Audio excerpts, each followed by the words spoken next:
नमस्कार दोस्तों। मुंशी प्रेमचंद की कहानी पूस की रात भारतीय ग्रामीण जीवन के संघर्षों और किसानों की कठिनाइयों को मार्मिक रूप से प्रस्तुत करती है। यह कहानी किसान वर्ग की दुर्दशा, उनकी आर्थिक स्थिति और उनके जीवन में आने वाली प्राकृतिक आपदाओं के बीच के संघर्ष को दर्शाती है। हल्कू ने आकर स्त्री से कहा, सहना आया है, लाओ जो रुपए रखे हैं उसे दे दूं, किसी तरह गला तो छूटे। मुन्नी झाड़ू लगा रही थी।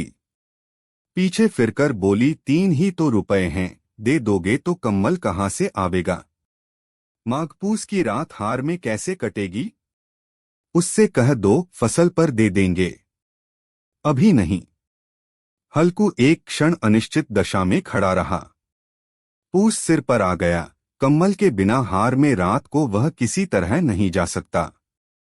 मगर सहना मानेगा नहीं, घुड़कियां जमावेगा, गालियां देगा। बला से जाड़ों में मरेंगे, बला तो सिर से टल जाएगी। यह सोचता हुआ वह अपना भारी भरकम डील लिए हुए, जो उसके नाम को झूठ सिद्ध करता था, स्त्री के समीप आ गया और खुशामद करके बोला, ला दे, गला तो छूटे। कम्मल के लिए कोई दूसरा उपाय सोचूंगा। मुन्नी उसके पास से दूर हट गई और आंखें तरेरती हुई बोली, कर चुके दूसरा उपाय? जरा सुनूं तो कौन सा उपाय करोगे? कोई खैरात दे देगा कम्मल। न जाने कितनी बाकी है जो किसी तरह चुकने ही नहीं आती।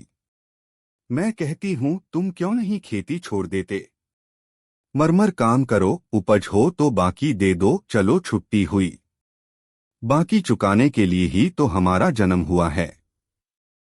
पेट के लिए मजूरी करो, ऐसी खेती से बाज आए। मैं रुपए न दूंगी, न दूंगी। हल्कू उदास होकर बोला, तो क्या गाली खाऊं? मुन्नी ने तड़प कर कहा, गाली क्यों देगा, क्या उसका राज है? मगर यह कहने के साथ ही उसकी तनी हुई भौहें ढीली पड़ गईं। हल्कू के उस वाक्य में जो कठोर सत्य था, वह मानो एक भीषण जंतु की भांति उसे घूर रहा था। उसने जाकर आले पर से रुपए निकाले और लाकर हल्कू के हाथ पर रख दिए।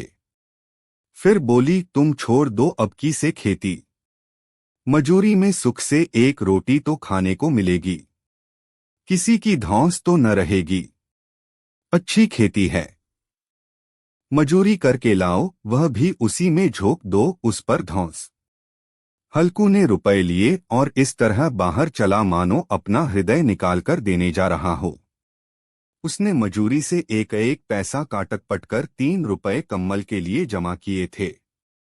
वह आज निकले जा रहे थे। एक एक पग के साथ उसका मस्तक अपनी दीनता के भार से दबा जा रहा था। 2 पूस की अंधेरी रात। आकाश पर तारे भी ठिठुरते हुए मालूम होते थे। हल्कू अपने खेत के किनारे ऊख के पतों की एक छतरी के नीचे बांस के खटोले पर अपनी पुरानी गाढ़े की चादर ओढ़े पड़ा कांप रहा था। खाट के नीचे उसका संगी कुत्ता जबरा पेट में मुंह डाले सर्दी से कूकू कर रहा था। 2 में से एक को भी नींद न आती थी। हल्कू ने घुटनियों को गर्दन में चिपकाते हुए कहा, क्यों जबरा, जाड़ा लगता है? कहता तो था घर में पुआल पर लेट रह, तो यहाँ क्या लेने आए थे? अब खाओ ठंड, मैं क्या करूं? जानते थे मैं यहाँ हलवा पूरी खाने आ रहा हूँ, दौड़े दौड़े आगे आगे चले आए। अब रो नानी के नाम को। जबरा ने पड़े पड़े दुम हिलाई और अपनी कूकू को दीर्घ बनाता हुआ एक बार जम्हाई लेकर चुप हो गया। उसकी श्वान बुद्धि ने शायद ताड़ लिया, स्वामी को मेरी कूकू से नींद नहीं आ रही है। हल्कू ने हाथ निकालकर जबरा की ठंडी पीठ सहलाते हुए कहा, कल से मत आना मेरे साथ, नहीं तो ठंडे हो जाओगे। यह रांड पछुआ न जाने कहां से बर्फ लिए आ रही है। उठूं फिर एक चिलम भरूं, किसी तरह रात तो कटे। 8 चिलम तो पी चुका। यह खेती का मजा है। और एक एक भगवान ऐसे पड़े हैं जिनके पास जाड़ा जाए तो गर्मी से घबराकर भागे। मोटे मोटे गद्दे, लिहाफ कम्बल। मजाल है जाड़े का गुजर हो जाए। तकदीर की खूबी। मजूरी हम करें, मजा दूसरे लूटें। हल्कू उठा, गड्ढे में से जरासी आग निकालकर चिलम भरी। जबरा भी उठ बैठा। हल्कू ने चिलम पीते हुए कहा, पिएगा चिलम? जाड़ा तो क्या जाता है, जरा मन बदल जाता है। जबरा ने उसके मुंह की ओर प्रेम से छलकती हुई आंखों से देखा। हल्कू, आज और जाड़ा खा ले। कल से मैं यहाँ पुआल बिछा दूंगा, उसी में घुसकर बैठना, तब जाड़ा न लगेगा। जबरा ने अपने पंजे उसकी घुटनियों पर रख दिए और उसके मुंह के पास अपना मुंह ले गया। हल्कू को उसकी गर्म सांस लगी। चिलम पीकर हल्कू फिर लेटा और निश्चय करके लेटा कि चाहे कुछ हो अब की सो जाऊंगा, पर एक ही क्षण में उसके हृदय में कंपन होने लगा। कभी इस करवट लेटता, कभी उस करवट पर, जाड़ा किसी पिशाच की भांति उसकी छाती को दबाए हुए था। जब किसी तरह न रहा गया तो उसने जबरा को धीरे से उठाया और उसक सिर को थपथपाकर उसे अपनी गोद में सुला लिया। कुत्ते की देह से जाने कैसी दुर्गंध आ रही थी, पर वह उसे अपनी गोद में चिपटाए हुए ऐसे सुख का अनुभव कर रहा था जो इधर महीनों से उसे न मिला था। जबरा शायद यह समझ रहा था कि स्वर्ग यही है, और हल्कू की पवित्र आत्मा में तो उस कुत्ते के प्रति घृणा की गंध तक न थी। अपने किसी अभिन्न मित्र या भाई को भी वह इतनी ही तत्परता से गले लगाता। वह अपनी दीनता से आहत न था जिसने आज उसे इस दशा को पहुंचा दिया। नहीं, इस अनोखी मैत्री ने जैसे उसकी आत्मा के सब द्वार खोल दिए थे और उनका एक एक अणु प्रकाश से चमक रहा था। सहसा जबरा ने किसी जानवर की आहट पाई। इस विशेष आत्मीयता ने उसमें एक नई स्फूर्ति पैदा कर दी थी जो हवा के ठंडे झोंकों को तुच्छ समझती थी। वह झपटकर उठा और छपरी से बाहर आकर भूखने लगा। हल्कू ने उसे कई बार चुमकार कर बुलाया, पर वह उसके पास न आया। हार में चारों तरफ दौड़ दौड़ कर भूखता रहा। एक क्षण के लिए आ भी जाता तो तुरंत ही फिर दौड़ता। कर्तव्य उसके हृदय में अरमान की भांति ही उछल रहा था। 1 घंटा और गुजर गया। रात ने शीत को हवा से धधकाना शुरू किया। हल्कू उठ बैठा और दोनों घुटनों को छाती से मिलाकर सिर को उसमें छिपा लिया, फिर भी ठंड कम न हुई। ऐसा जान पड़ता था सारा रक्त जम गया है, धमनियों में रक्त की जगह हिम बह रहा है। उसने झुककर आकाश की ओर देखा, अभी कितनी रात बाकी है। सप्तर्षि अभी आकाश में आधे भी नहीं चढ़े। ऊपर आ जाएंगे तब कहीं सवेरा होगा। अभी पहर से ऊपर रात है। हल्कू के खेत से कोई एक गोली के टप्पे पर आमों का एक बाग था। पतझड़ शुरू हो गई थी। बाग में पत्तियों को ढेर लगा हुआ था। हल्कू ने सोचा, चलकर पत्तियां बटोरूं और उन्हें जलाकर खूब तापूं। रात को कोई मुझे पत्तियां बटोरते देख तो समझे कोई भूत है। कौन जाने कोई जानवर ही छिपा बैठा हो, मगर अब तो बैठे नहीं रहा जाता। उसने पास के अरहर के खेत में जाकर कई पौधे उखाड़ लिए और उनका एक झाड़ू बनाकर हाथ में सुलगता हुआ उपला लिए बगीचे की तरफ चला। जबरा ने उसे आते देखा तो पास आया और दुम हिलाने लगा। हल्कू ने कहा, अब तो नहीं रहा जाता जबरू, चलो बगीचे में पत्तियां बटोरकर तापें। टांठे हो जाएंगे तो फिर आकर सोएंगे, अभी तो बहुत रात है। जबरा ने कूकू करके सहमति प्रकट की और आगे आगे बगीचे की ओर चला। बगीचे में खूब अंधेरा छाया हुआ था और अंधकार में निर्दय पवन पत्तियों को कुचलता हुआ चला जाता था। वृक्षों से ओस की बूंदें टप टप नीचे टपक रही थीं। एकाएक एक झोंका मेहंदी के फूलों की खुशबू लिए हुए आया। हल्कू ने कहा, कैसी अच्छी महक आई जबरू, तुम्हारी नाक में भी तो सुगंध आ रही है। जबरा को कहीं जमीन पर एक हड्डी पड़ी मिल गई थी, उसे चिंचोड़ रहा था।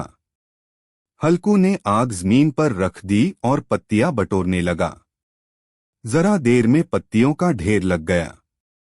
हाथ ठिठुरे जाते थे। नंगे पांव गले जाते थे और वह पत्तियों का पहाड़ खड़ा कर रहा था। इसी अलाव में वह ठंड को जलाकर भस्म कर देगा। थोड़ी देर में अलाव जल उठा। उसकी लौ ऊपर वाले वृक्ष की पत्तियों को छू छू कर भागने लगी। उस अस्थिर प्रकाश में बगीचे के विशाल वृक्ष ऐसे मालूम होते थे मानो उस अथाह अंधकार को अपने सिरों पर संभाले हुए हो। अंधकार के उस अनंत सागर में यह प्रकाश एक नौका के समान हिलता मचलता हुआ जान पड़ता था। हल्कू अलाव के सामने बैठा आग ताप रहा था। एक क्षण में उसने दोहर उताकर बगल में दबा ली, दोनों पांव फैला दिए मानो ठंड को ललकार रहा हो, तेरे जी में जो आए सो कर। ठंड की असीम शक्ति पर विजय पाकर वह विजयगर्व को हृदय में छिपा न सकता था। उसने जबरा से कहा, क्यों जब्बर, अब ठंड नहीं लग रही है? जब्बर ने कूकू करके मानो कहा, अब क्या ठंड लगती ही रहेगी? पहले से यह उपाय न सूझा, नहीं इतनी ठंड क्यों खाते? जब्बर ने पूंछ हिलाई। अच्छा आओ इस अलाव को कूदकर पार करें, देखें कौन निकल जाता है। अगर जल गए बच्चा तो मैं दवा न करूंगा। जब्बर ने उस अग्निराशि की ओर कातर नेत्रों से देखा। मुन्नी से कल न कह देना, नहीं तो लड़ाई करेगी। यह कहता हुआ वह उछला और उस अलाव के ऊपर से साफ निकल गया। पैरों में जरा लपट लगी पर वह कोई बात न थी। जबरा आग के गिर्द घूमकर उसके पास आ खड़ा हुआ। हल्कू ने कहा, चलो चलो इसकी सही नहीं, ऊपर से कूद कर आओ। वह फिर कूदा और अलाव के इस पार आ गया। 4 पत्तियां जल चुकी थीं। बगीचे में फिर अंधेरा छा गया था। राख के नीचे कुछ कुछ आग बाकी थी जो हवा का झोंका आ जाने पर जरा जाग उठती थी, पर एक क्षण में फिर आंखें बंद कर लेती थी। हल्कू ने फिर चादर ओढ़ ली और गर्म राख के पास बैठा हुआ एक गीत गुनगुनाने लगा। उसके बदन में गर्मी आ गई थी, पर ज्यों-ज्यों शीत बढ़ती जाती थी उसे आलस्य दबाए लेता था। जबरा जोर से भूखकर खेत की ओर भागा। हल्कू को ऐसा मालूम हुआ कि जानवरों का एक झुंड खेत में आया है। शायद नीलगायों का झुंड था। उनके कूदने दौड़ने की आवाजें साफ कान में आ रही थी। फिर ऐसा मालूम हुआ कि खेत में चर रही हैं। उनके चबाने की आवाज चरचर सुनाई देने लगी। उसने दिल में कहा, नहीं, जबरा के होते कोई जानवर खेत में नहीं आ सकता। नोच ही डाले, मुझे भ्रम हो रहा है। कहा, अब तो कुछ नहीं सुनाई देता। मुझे भी कैसा धोखा हुआ। उसने जोर से आवाज लगाई, जबरा जबरा। जबरा भूकता रहा, उसके पास न आया। फिर खेत के चरे जाने की आहट मिली। अब वह अपने को धोखा न दे सका। उसे अपनी जगह से हिलना जहर लग रहा था। कैसा दंदाया हुआ था। इस जाड़े पाले में खेत में जाना, जानवरों के पीछे दौड़ना असह्य जान पड़ा। वह अपनी जगह से न हिला। उसने जोर से आवाज लगाई, लिहो लिहो लिहो। जबरा फिर भूख उठा। जानवर खेत चर रहे थे। फसल तैयार है। कैसी अच्छी खेती थी, पर ये दुष्ट जानवर उसका सर्वनाश किए डालते हैं। हल्कू पक्का इरादा करके उठा और 2-3 कदम चला, पर एकाएक हवा का ऐसा ठंडा, चुभने वाला, बिच्छू के डंक का सा झोंका लगा कि वह फिर बुझते हुए अलाव के पास आ बैठा और राख को कुरेदकर अपनी ठंडी देह को गरमाने लगा। जबरा अपना गला फाड़ डालता था, नीलगायें खेत का सफाया किए डालती थीं और हल्कू गर्म राख के पास शांत बैठा हुआ था। अकर्मण्यता ने रस्सियों की भांति उसे चारों तरफ से जकड़ रखा था। उसी राख के पास गर्म जमीन पर वह चादर ओढ़ कर सो गया। सवेरे जब उसकी नींद खुली तब चारों तरफ धूप फैल गई थी और मुन्नी कह रही थी, क्या आज सोते ही रहोगे? तुम यहाँ आकर रम गए और उधर सारा खेत चौपट हो गया। हल्कू ने उठकर कहा, क्या तू खेत से होकर आ रही है?